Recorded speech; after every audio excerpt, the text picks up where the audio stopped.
Entonces, respecto al lupus, ya sabemos que es una patología autoinmune que es mucho más frecuente en las mujeres, sobre todo en la edad fértil, 15, 30 años o puede llegar incluso hasta los 44 años. La raza más afectada de ascendencia africana. Puede, como tal, nacer de una etiología genética que deriva de alteraciones genéticas, valga la redundancia, en proteínas de complemento, porque parte de la fisiopatología, y es algo que no hemos detallado específicamente aquí, involucra estas proteínas de complemento, y es por ello que algunos de ellos se evalúa sobre todo eh, en los criterios diagnósticos de EULAR. También intervienen factores hormonales como estados hiperestrogénicos. ¿A qué me refiero con ellos? Aquellas situaciones donde pues, el estrógeno como tal va en subida o en pico. Donde lo vemos en el uso de los anticonceptivos orales, sobre todo aquellos que netamente contienen estrógenos. Luego, en aquellos, bueno, pacientes posmenopáusicas con terapia hormonal. Y finalmente en la endometriosis. La endometriosis, esto ya lo van a ver en gineco, es un estado donde también hay hiperestrogenismo. ¿Ok? Factores ambientales, algunos generales respecto al fumar cigarrillos, la exposición al sílice, la luz ultravioleta, la infección por el virus de Epstein-Barr, aunque en cuanto a la infección de este virus no hay una evidencia específica, igualmente se menciona en las diferentes literaturas. Y finalmente medicamentos, los más frecuentes son estos antiarrítmicos, que es la procainamida, es un antiarrítmico de clase 1, si recuerdan cardio, y la hidralazina, que es un tipo de medicamento antihipertensivo central, es un vasodilatador. Aparte de estos medicamentos hay más y es específicamente una clase de lupus que me genera a consecuencia de la toma de estos medicamentos. De acuerdo a la fisiopatología, pues se desarrollan autoanticuerpos debido a la deficiencia de estas proteínas del complemento C1Q, C4, C2. Esta deficiencia de estas proteínas del complemento genera una incapacidad de los macrófagos para que puedan fagocitar a los complejos inmunes y al material celular apoptótico, que básicamente representan al antígeno. ¿Qué sucede? Que los linfocitos van en contra de este material apoptótico o en contra de esos antígenos y es por ello que van a producir autoanticuerpos como el ANA, que es los anticuerpos antinucleares, los anti-ADN doble cadena, y respecto a ello, pues ahorita con como tal, la formación de antígenos y anticuerpos, estamos observando lo que es la hipersensibilidad de tipo 3, que es lo más común que ocurre en esta patología. Formación o la unión de un anticuerpo más un antígeno. Listo. Esto me activa el sistema de complemento, también la inflamación, es por ello que parte de la clínica, sobre todo, hay daño en la piel, en diferentes órganos como el riñón, articulaciones, vasos pequeños, vasos sanguíneos, etc. De la misma forma interviene la hipersensibilidad de tipo 2, porque se forman anticuerpos, ya sea inmunoglobulina G o inmunoglobulina M, contra los antígenos de ahora las células, porque detectan a estas células como agentes extraños. Entonces, es por ello que, aparte de las diversas características que vemos en los órganos, a nivel celular, vemos diferentes citopenias. Citopenias abarcando como tal una anemia, trombocitopenia, también leucopenias, pero sobre todo afecta a los trombos, es decir, a las plaquetas. Por ello es que está así de mayúsculas o de forma resaltada. Eso es un poquito respecto a las generalidades del lupus, ahora respecto a los diferentes anticuerpos que se pueden hacer presente. Ya también nuevamente se los repito y se los recalco, en las patologías reumatoideas muchas veces hay solapamiento de la presencia de diferentes anticuerpos que se ven en una patología específica. Aquí lo más característico del lupus y el más importante porque es un criterio de entrada para poder eh, como tal hacer el diagnóstico de la enfermedad son los ANA, anticuerpo antinuclear. Ya sabemos los títulos, sus valores y la sensibilidad que es muy alta. Después, estos ya son criterios que tenemos que tomar en cuenta para el puntaje, que tendría que ser un valor igual o mayor a 10. Los antidoble cadena tienen alta sensibilidad y también manifiestan que la actividad renal, sobre todo, o la alteración renal está bastante activa respecto al lupus. Los anticuerpos anti-Smith tienen una baja sensibilidad, pero una alta especificidad. Los anticuerpos antifosfolipídicos, baja sensibilidad, pero sobre todo me indican riesgo de trombosis, porque esta es una patología, el síndrome antifosfolipídico, es una patología sobre todo de riesgo trombótico y por ello también está relacionado a que puedan aparecer en pacientes gestantes, porque en las gestantes también lo van a ver en gineco, igual se los adelanto, el estar embarazada hay un riesgo como tal de formar muchos trombos. Es un estado hipertrombótico. Luego tenemos otros tipos de anticuerpos, los anti-Ro, anti-LA. Los anti-Ro son específicos para el lupus neonatal. ¿Por qué? Porque estos anticuerpos atraviesan la placenta. ¿Ok? Los anticuerpos de la madre atraviesan la placenta y afectan pues al bebé.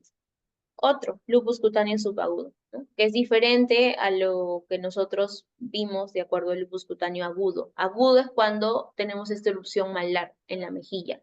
Y eso, el subagudo, pues, también es una erupción malar, pero como tal una afectación que sobresale de la piel, de la superficie de la piel y no me deja cicatriz, a diferencia del crónico. Luego tenemos los anticuerpos LA. Estos son específicos para el síndrome de Sjögren o también conocido como el síndrome seco porque afecta a las glándulas. ¿Ok? Entonces tengo sequedad en cuanto, por ejemplo, a la esclera, sequedad de la boca, lengua, etc. Los anti-U1, específico para la enfermedad mixta del tejido conectivo. Esta es un solapamiento de otras enfermedades que involucran, por ejemplo, fenómenos de Raynaud. Ahora vamos a ver a qué se refiere ello. Polimiositis, dermatomiositis. La polimiositis también lo mismo. Tiene un anticuerpo específico que son los anti-Jo1. Y luego tenemos a la enfermedad esclerosante progresiva difusa. Esta es una enfermedad que básicamente afecta a la piel. Afecta la piel y sobre todo pues hay generación de mucho colágeno y este colágeno al final se convierte en fibrosis. Entonces la piel es bastante dura, bastante áspera. Su anticuerpo es la antitopoisomerasa SSLST.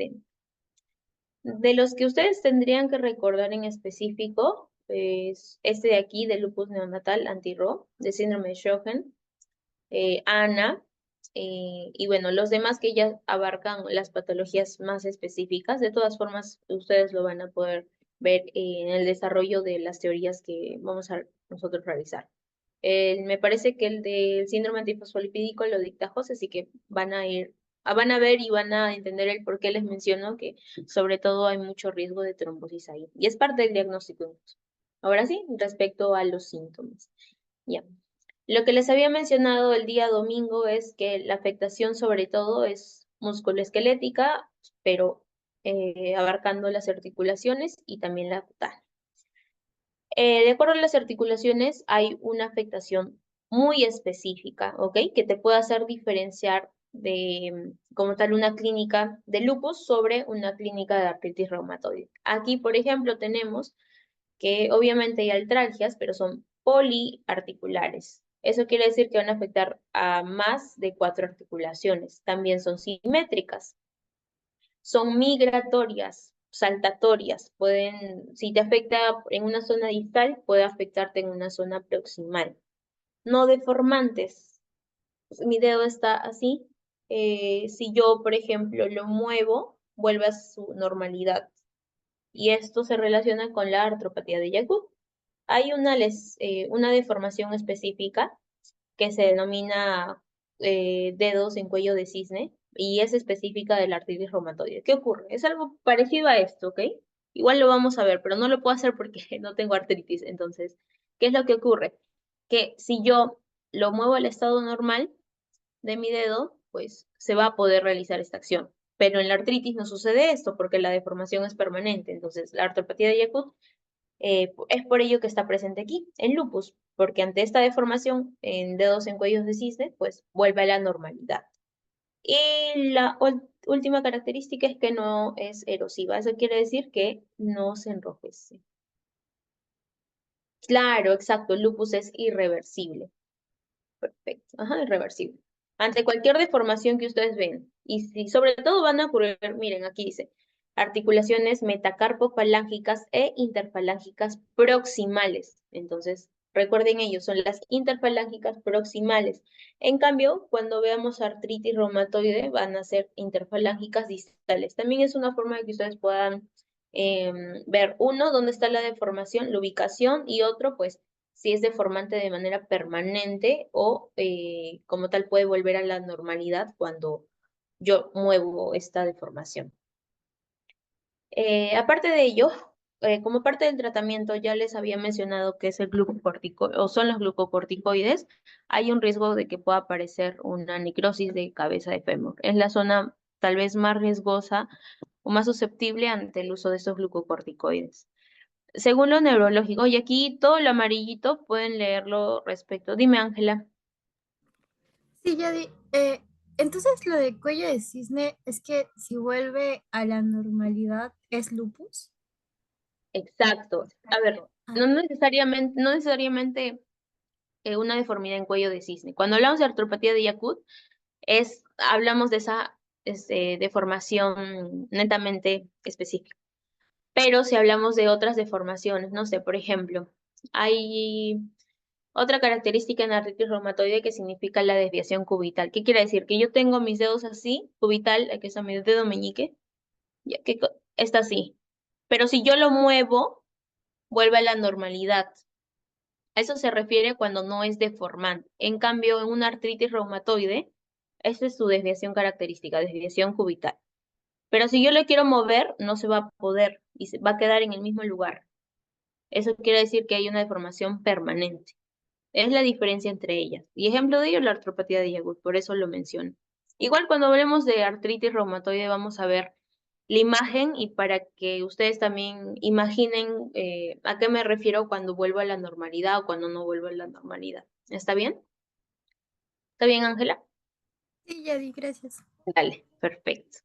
Entonces, ello, sobre todo para poder solapar la afectación articular, porque en ambas, artritis, la clínica sobre todo es articular, en lupus también la clínica, sí, 90% es articular, por ello la diferenciación.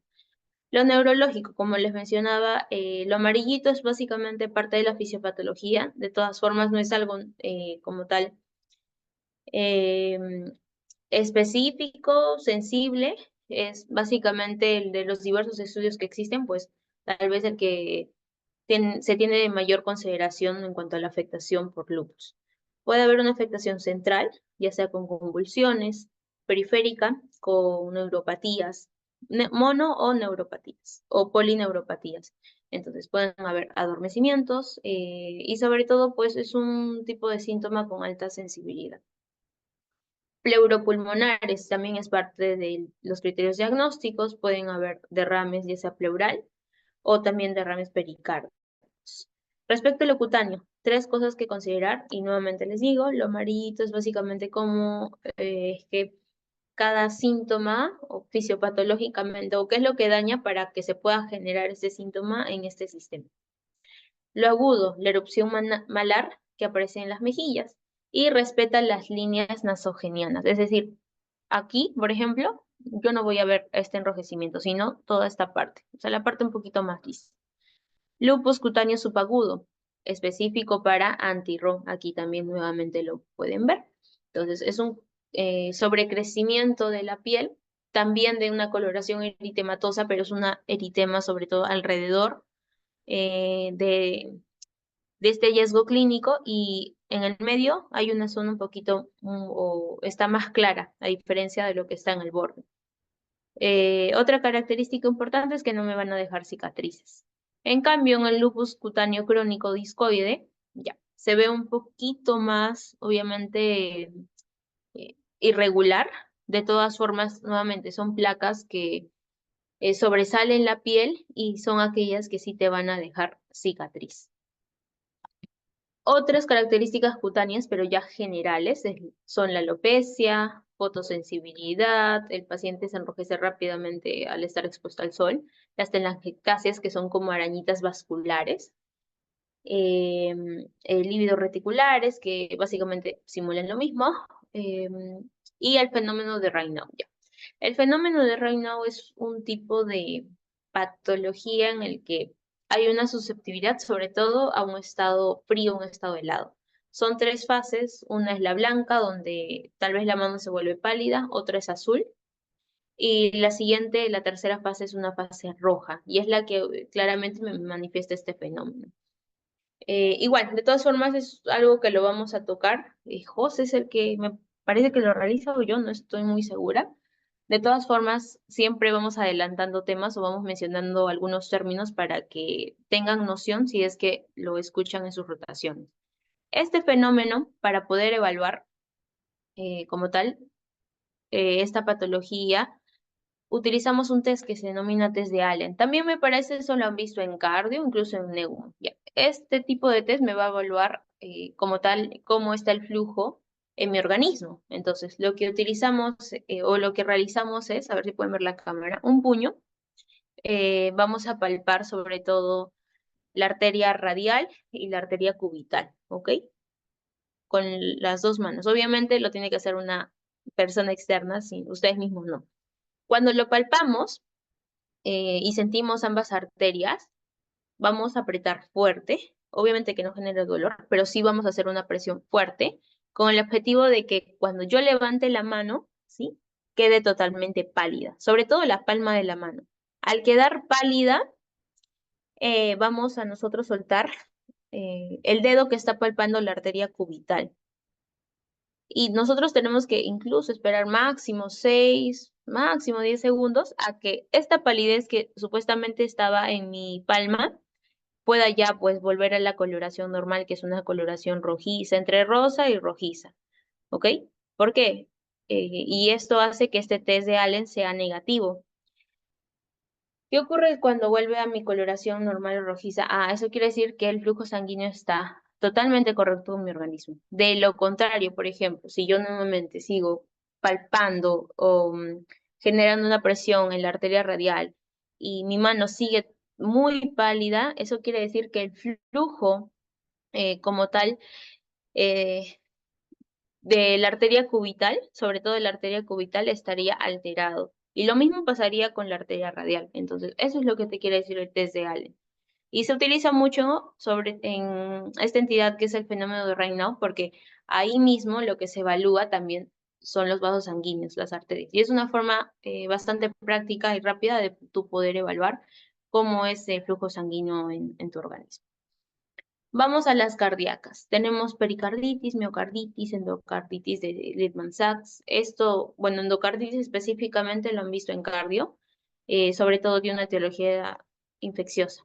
Pero aquí, la formación de estas vegetaciones, que se genera sobre todo en las válvulas, no van a tener una etiología infecciosa, sino es característica propia del lupus. También aquí en esta entidad patológica hay un riesgo de que se puedan formar diversos trombos y con ello, en consecuencia de ello, pues la enfermedad de la arteria coronaria, es decir, la aterosclerosis, que es parte de mi síndrome coronario agudo. ¿Qué más? Las hematológicas, ya. Aquí hay una tríada específica que involucra lo que es el síndrome de Evans. El síndrome de Evans es la presencia de trombocitopenia autoinmune, anemia hemolítica y neutropenia.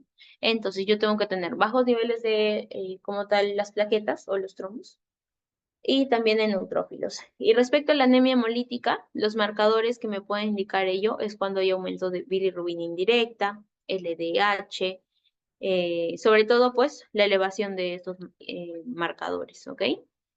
Como les había mencionado, lo característico en lo hematológico o en la línea celular es que haya en general los que son las citopenias, ¿no? Hablando de trombos, de los glóbulos rojos, también de los glóbulos blancos.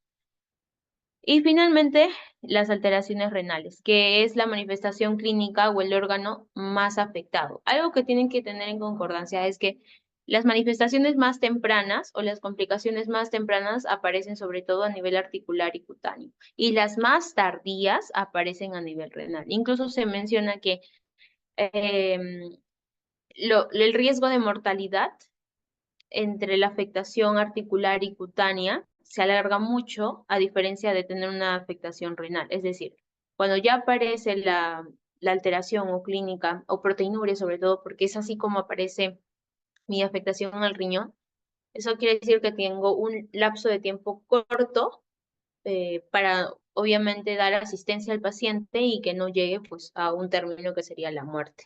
En cambio, con afectaciones articulares o cutáneas, el tiempo de mortalidad, o claro, es el tiempo de mortalidad en cuanto a llegar a como tal esta situación de muerte es un poquito más larga.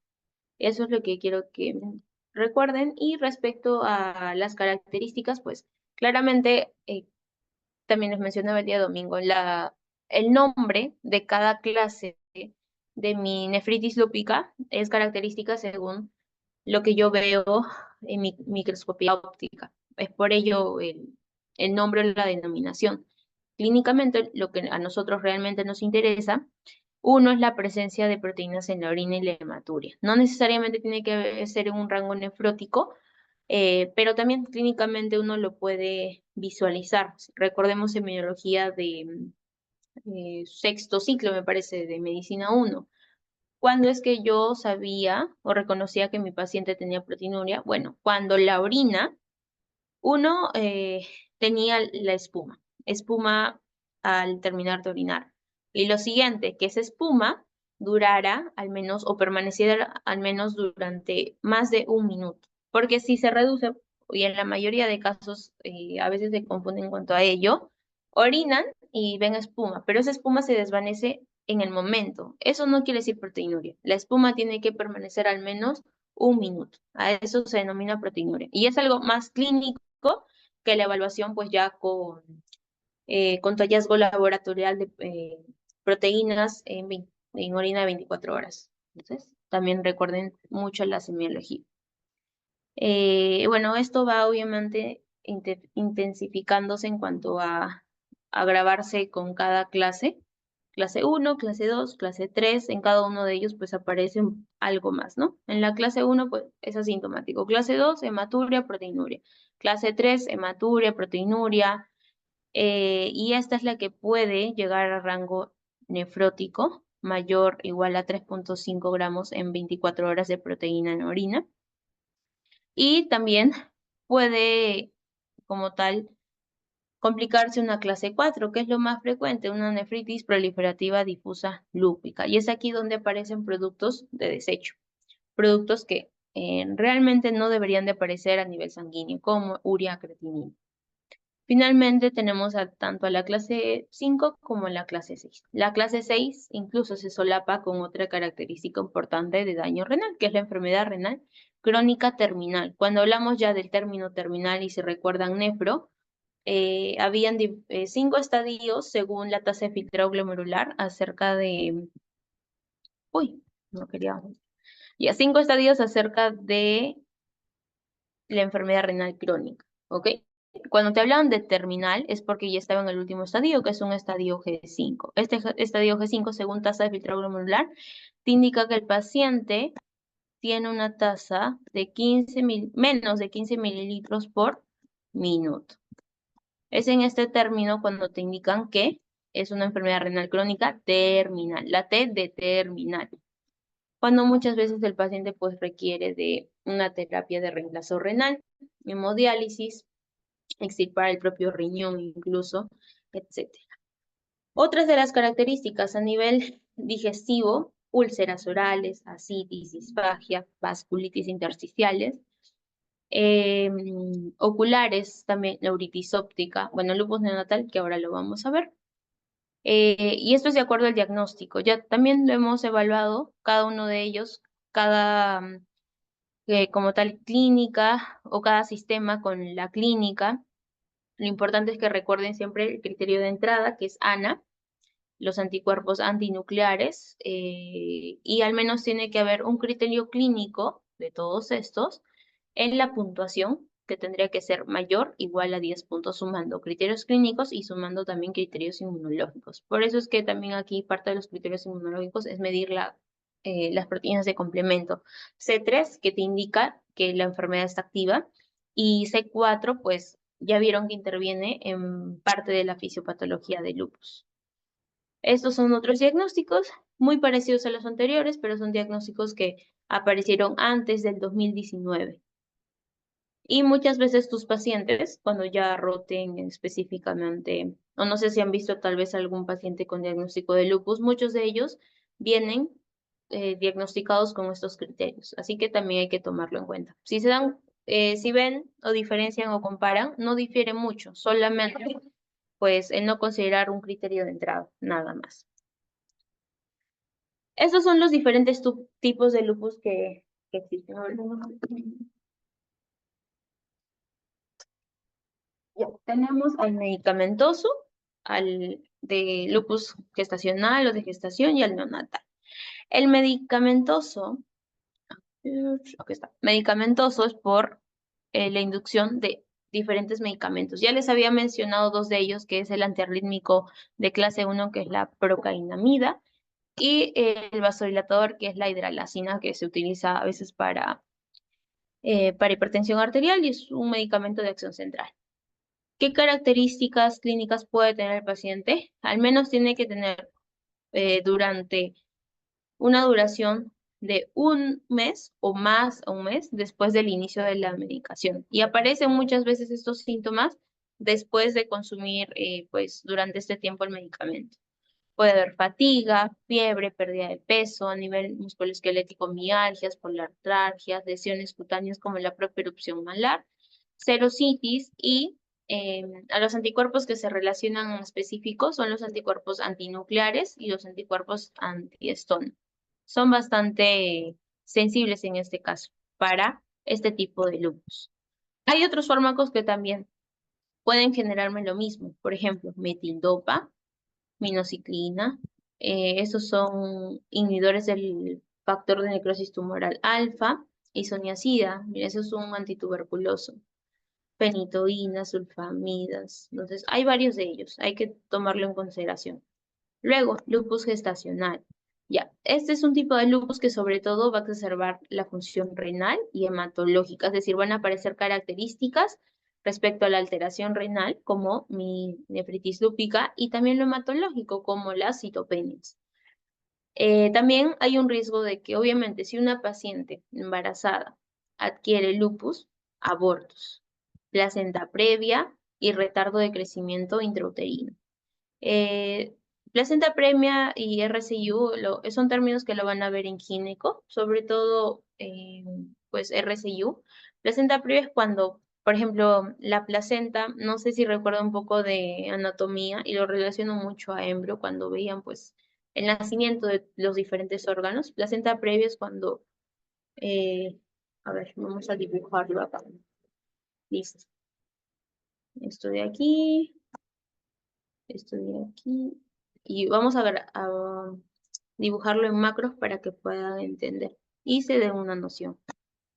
Ya, listo. ¿Qué ocurre? Esto de azul es la placenta. Esto de rojito es mi orificio cervical interno. El orificio cervical del cuello uterino, pero interno. ¿Qué ocurre? Que muchas veces en placenta, o a qué se refiere placenta previa, porque hay varios estadios y varios tipos de esto. Bueno, que esta placenta va a estar obstruyendo todo o parte de este orificio cervical interno.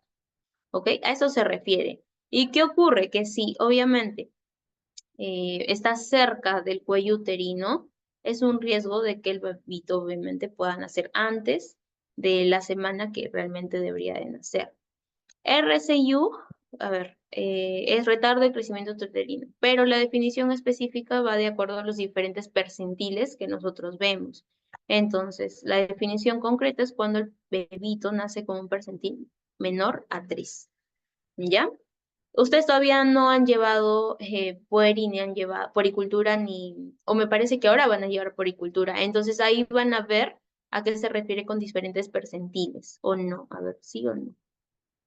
Ah, muy bien, están llevando por. Entonces, ahí van a considerar ello. Si les pregunta qué significa RCIU, la definición es netamente con percentiles.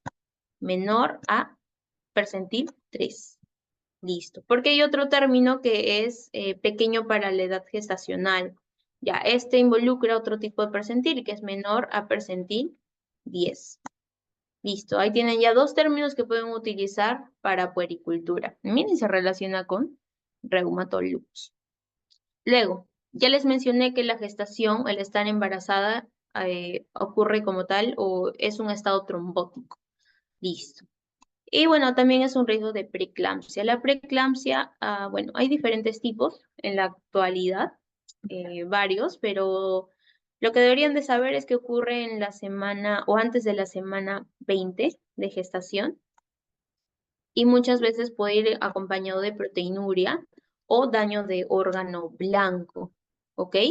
Que puede afectar, por ejemplo, alteraciones gastrointestinales, es decir, hepáticas, el LDH puede aumentar, alteraciones neurológicas en la paciente, no necesariamente convulsiones, porque cuando aparecen convulsiones es porque hablamos de eclampsia. Entonces aquí otro tipo de manifestaciones neurológicas, la tinnitus, por ejemplo, en ella, el dolor de cabeza sobre todo, el que vea borroso, todo esto.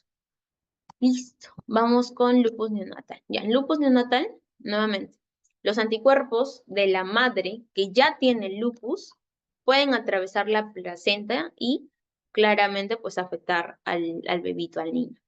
Dos de esos criterios o dos de los criterios deben de estar presentes, ¿ok?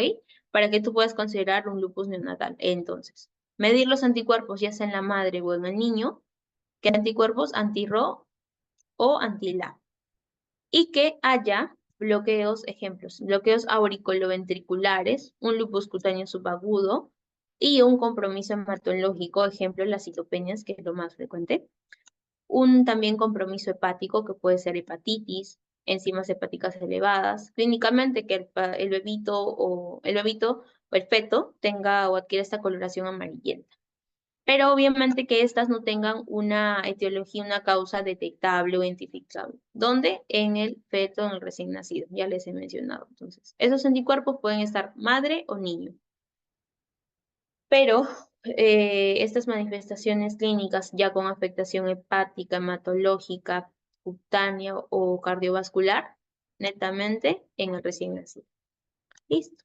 Ahí ya vieron los tipos de lupus que existen, o algunos de los que existen. Vamos con el tratamiento. El tratamiento, nuevamente, según la gravedad de la enfermedad. Tenemos una enfermedad leve, donde no hay órganos vitales afectados, sobre todo aparecen síntomas constitucionales. En la enfermedad moderada, tampoco hay órganos vitales afectados, sin embargo, ya pueden verse como tal, por ejemplo, una afectación de serosa, serositis, erupciones moderadas, afectaciones como tal hematológicas, hablando de citopenias, una afectación netamente cutánea, hablando de, por ejemplo, las propias vasculitis, que es un tema que lo van a ver el día viernes con José. Les va a hablar de todos los tipos de vasculitis que existen. O también que según el tratamiento que tú le diste en una enfermedad leve, pues no haya una respuesta específica. Cuando hablamos de enfermedad grave o aquella que amenaza algún órgano, pues ya aparecen netamente complicaciones un poquito más tardías, como la nefritis. El riñón es generalmente el último órgano que puede verse afectado. Y el hígado es el único órgano que muchas veces no está comprometido. Listo. Mielitis, neumonitis, vasculitis, citopenias ya graves. Okay. Algo también que mencionar, siempre el paciente con lupus va a ser un paciente inmunodeprimido por vida. El tratamiento siempre va a ser de por vida y por eso es que aquí se manejan datos de o remisión de como tal de la patología, pero cuando hablamos de remisión no es que deje de tener el diagnóstico de lupus, sino que pues la patología como tal está inactiva. De todas formas, igual la paciente lo tiene o el paciente lo tiene. Listo. El tratamiento estándar, ya lo saben, para todos, hidroxicloroquina. Es el tratamiento de base independientemente la gravedad, ¿no? Leve, moderada, severa. Le puedes añadir glucocorticoides, sobre todo en pacientes de gravedad leve a moderada, pueden tolerar vía oral. Siempre los glucocorticoides tienen el riesgo de que la paciente mujer, específicamente mujer, sea infértil a lo largo de los años, a lo largo de la toma de sus glucocorticoides. aquí en específico tiene una actividad antiinflamatoria con las dosis que nosotros le estamos dando. Mientras avancemos con más dosis, ya tiene una actividad como tal no antiinflamatoria, sino inmunosupresora. Es por ello que se van regulando dosis de manera pues regular y obviamente un control en cuanto a este fármaco. En la severidad, muchas veces la severidad son parte de las complicaciones que puede haber o el aumento de la actividad del propio lupus. Es por ello que utilizas metilprednisolona o pulsos de metilprednisolona. Y después inicias con prednisona otra vez con vía oral. ¿Ok? Entonces la metilprednisolona, pues no es que le das, si el paciente tiene un lupus severo, no es que de por vida tú le das la metilprednisolona, sino desescalas hacia prednisona, que es por vía oral. En cuanto, por ejemplo, si ya está en una enfermedad con remisión, tú puedes dar la hidroxicloroquina, puedes añadirle si es que quieres glucocorticoides, obviamente en dosis bastante bajas, o le puedes añadir también agentes inmunosupresores como el metrotexate, acetopina, agentes biológicos, rituximab, por ejemplo. Estos generalmente se indican cuando hay persistencia de la actividad o diferentes brotes, sobre todo si son brotes persistentes o frecuentes de la enfermedad, a pesar de que tú le das un tratamiento de base. Estos agentes inmunosupresores como metrotexate sobre todo, son indicación de poder tú administrar al paciente cuando la hidroxicloroquina no está siendo efectiva en él o en ella. No puedes utilizar. Y es un fármaco importante para artritis reumatoide también. Y listo, chicas. ¿Tienen alguna duda? Porque esto es parte de la simulación que ya hemos hecho el día domingo. ¿Tienen alguna duda, alguna consulta? ¿O todo bien? ¿Me regalan un like, porfa? Perfecto, Ángela, Vivi. Dime, Vivi. Sí, una consulta. Justo hoy día estuvimos hablando de eso en el hospital y el doctor dijo que, o sea, una de las complicaciones, aparte de, o sea, que generaba más mortalidad, era la de tipo renal y nos mandó como que a investigar la otra. Y justo estaba leyendo, pero no sé, todavía no lo he terminado de ver, pero decía en relación a la parte de, o sea, de complicaciones de aterosclerosis. Entonces, no sé si eso sea tal cual en el lupus, como que una complicación que pueda llevar a la muerte a un paciente. Ya, mira. Ya dije, ¿no? La alteración precoz sobre todo es a nivel de articulaciones y piel. Lo más tardío puede ser a nivel renal. Y también puede ser las afectaciones ateroscleróticas, como también les había mencionado en una diapositiva ahí donde estaban todos. Lo más frecuente es la enfermedad de la arteria coronaria. Cuando te hablan específicamente de enfermedad de arteria coronaria, te hablan de SICA, síndrome coronario agudo. Y ustedes ya saben, ya llevaron cardio. Esta se genera principalmente por la presencia de un ateroma en tu arteria coronaria, ¿no? Por eso genera la obstrucción. Pero aparte de ello, también es por el uso de los glucocorticoides, por el tratamiento más que nada que le dan al paciente, que te induce que el paciente sea obeso, que haya mayor alteración en el perfil lipídico, aumentando los diversos valores, que también tenga un riesgo de diabetes y todo ello, pues, o sumando todos los factores de riesgo que podría tener el paciente, involucra la aterosclerosis. Ahora, muchas veces, o las complicaciones tanto renales y ateroscleróticas, básicamente son parte de un riesgo de mortalidad que puede ir a partir de incluso más tempranamente, a eso me refiero. En cambio, los primeros 5 años de la patología, cuando aún, por ejemplo, no aparecen estas complicaciones, lo más frecuente es que el paciente tenga más riesgo de infección por el hecho de que esté inmunosuprimido.